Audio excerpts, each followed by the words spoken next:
Welcome to the complete medical solution. Good morning everyone. तो आज की क्लास हम जीव विज्ञान से स्टार्ट करेंगे कि जो जीव विज्ञान होता है बायोलॉजी, वो जंतु विज्ञान और वनस्पति विज्ञान से मिलकर बना होता है। जंतु विज्ञान को क्या कहते हैं? जियोलॉजी, और वनस्पति विज्ञान को बॉटनी कहते हैं। जंतु विज्ञान जियोलॉजी जो होता है, इसमें जंतुओं का अध्ययन किया जाता है। स्टडी जो की जाती है वो एनिमल्स की जाती है। और जो वनस्पति विज्ञान होता है, जिसमें पेड़ पौधों का अध्ययन किया जाता है। सबसे पहले अरस्तु ने 340 ईस्वी पूर्व में जंतु इतिहास नामक किताब लिखी थी। अरस्तु ने 340 ईस्वी पूर्व में जंतु इतिहास नामक किताब लिखी थी। इसलिए अरस्तु को जंतु विज्ञान जियोलॉजी का जनक कहा जाता है। फादर ऑफ जियोलॉजी किसको कहा जाता है? अरस्तु को कहा जाता है। ये क्वेश्चन मोस्ट इम्पोर्टेंट क्वेश्चन है। ये सीपी नेट में पूछा गया क्वेश्चन है कि मतलब जो फादर ऑफ जियोलॉजी हैं वो कौन है? अरस्तु हैं। और जो बॉटनी के हैं वो कौन है? Theophrastus. Father of botany Theophrastus. और फादर ऑफ बायोलॉजी तो वो भी अरस्तु हैं, और जियोलॉजी के वो भी अरस्तु हैं। क्लियर? टैक्सोनॉमी वर्गीकी क्या होता है? ये जियोलॉजी की वह शाखा है या वह शाखा होती है जिसमें अलग अलग प्रकार के जीव जंतुओं का नामकरण और क्लासिफिकेशन किया जाता है। मतलब जीव जंतुओं को अलग अलग समूहों में बांटा गया है वर्गीकी में।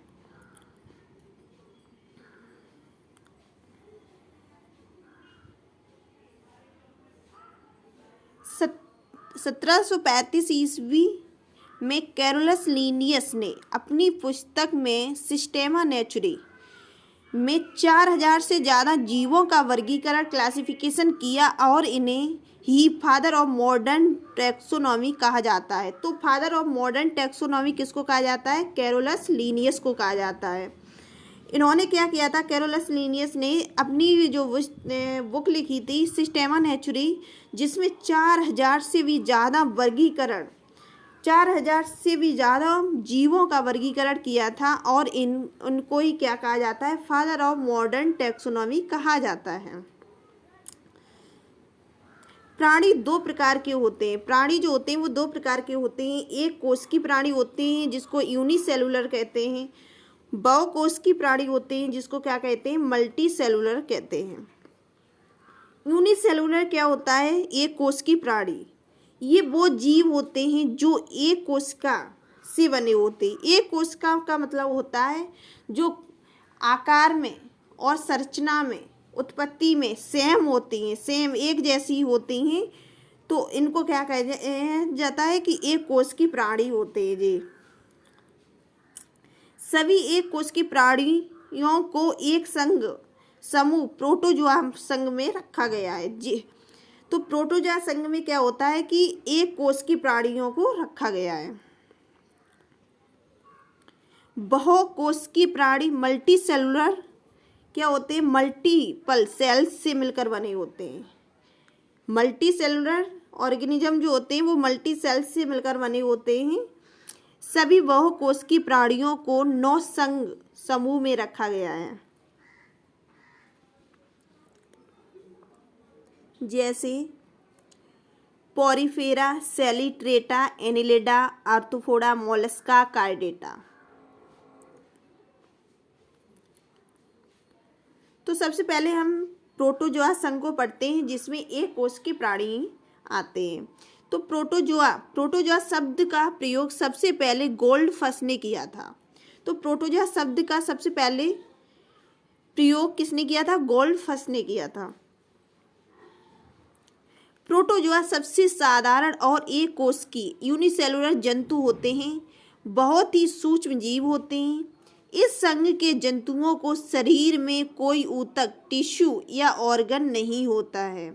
इस संघ के जीव शरीर के बाहरी सतह के रास्ते श्वसन उत्सर्जन की प्रक्रिया करते हैं। तो जो प्रोटोजोआ संघ के प्राणी होते हैं वो अपना श्वसन उत्सर्जन कैसे करते हैं? शरीर के बाहरी सतह से क्या करते हैं? श्वसन और उत्सर्जन करते हैं। इनमें क्या होता है, कोई ऊतक या अंग प्रेजेंट नहीं होता है। ये बहुत ही सूक्ष्म जीव होते हैं और ये एक कोशिकीय प्राणी होते हैं। जैसे अमीबा होता है, अमीबा, पैरामीशियम कार्डेटम होता है जिसको क्या इसकी शेप क्या होती है, चप्पल शेप का होता है ये, तो इसको चप्पल जंतु भी कहते हैं पैरामीशियम कार्डेटम को। यूग्लिना जो होता है जिसको क्या कहते हैं, ग्रीन प्रोटोजोआ कहते हैं। ट्रिपेनोसोम गैवियंस, ट्रिपेनोसोम गैवियंस क्या होता है, इसको सीसी, ये जो होता है ट्रिपेनोसोम गैवियंस प्रोटोजोआ जो होता है वो सीसी मक्खी, ये जो होता है सीसी मक्खी इस प्रोटोजोआ की वाहक होती है। इससे स्लीपिंग सिकनेस रोग होता है। एस्टिवुलेरिया यह सबसे बड़ा एक कोशिकीय जीव होता है। एस्टिवुलेरिया यह सबसे बड़ा एक कोशिकीय जीव होता है। मोस्ट इम्पोर्टेंट क्वेश्चन यहाँ पर बन सकते हैं, प्रोटोजोआ संघ में कौन कौन से या उदाहरण दिए जाएंगे कि अमीबा, पैरामीशियम, यूग्लिना, अदर कोई दे दिया जाएगा और पूछा जाएगा कि इस संघ में प्रोटोजोआ संघ के कौन कौन से उदाहरण हैं। तो आपका यार उदाहरण बहुत ही मोस्ट इम्पोर्टेंट है, अमीबा, पैरामीशियम कार्डेटम, यूग्लिना, ट्रिपेनोसोम गैवियंस और एस्टिवुलेरिया। एस्टिवुलेरिया से आप क्या याद रखेंगे, यह सबसे बड़ा एक कोशिकीय जीव होता है। और ट्रिपेनोसोम गैवियंस जो होता है इससे स्लीपिंग सिकनेस रोग होता है। यूग्लिना ग्रीन प्रोटोजोआ कहते हैं। पैरामीशियम कार्डेटम का शेप कैसा होता है, चप्पल शेप होता है, इसलिए इसको चप्पल जंतु कहते हैं।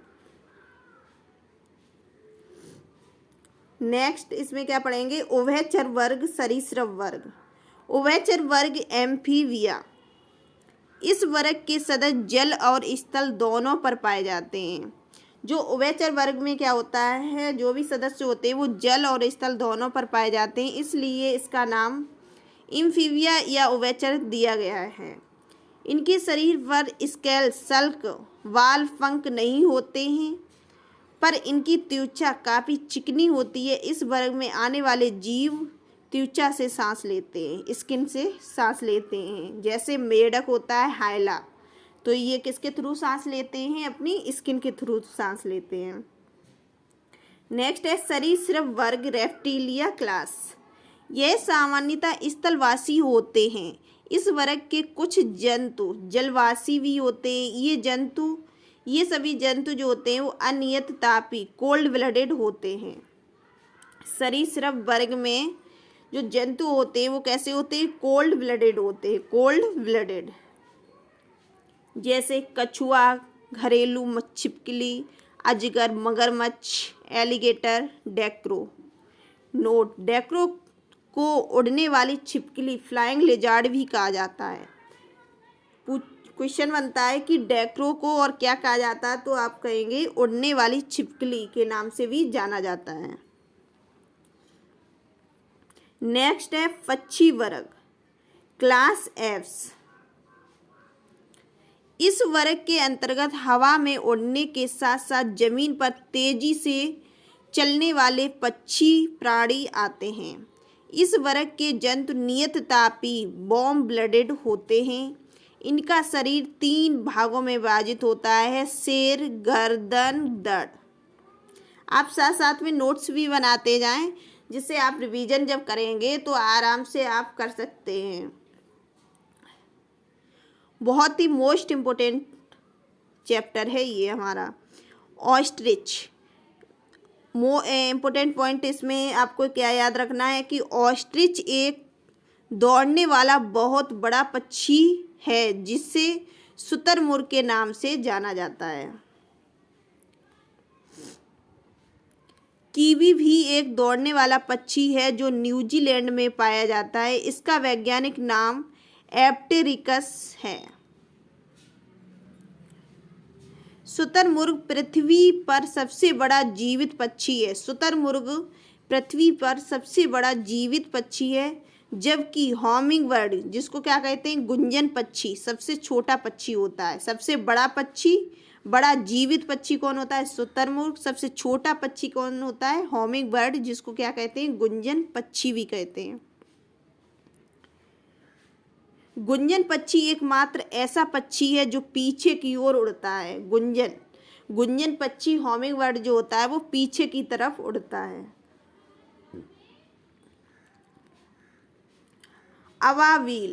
अवावील सबसे तेज उड़ने वाला पक्षी होता है। अवावील जो होता है वो सबसे तेज उड़ने वाला पक्षी होता है।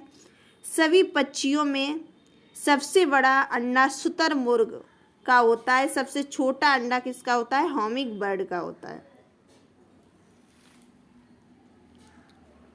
नोट इसमें क्या है कि भारत के राष्ट्रीय पक्षी मोर का वैज्ञानिक नाम पावो क्रेस्टेटस।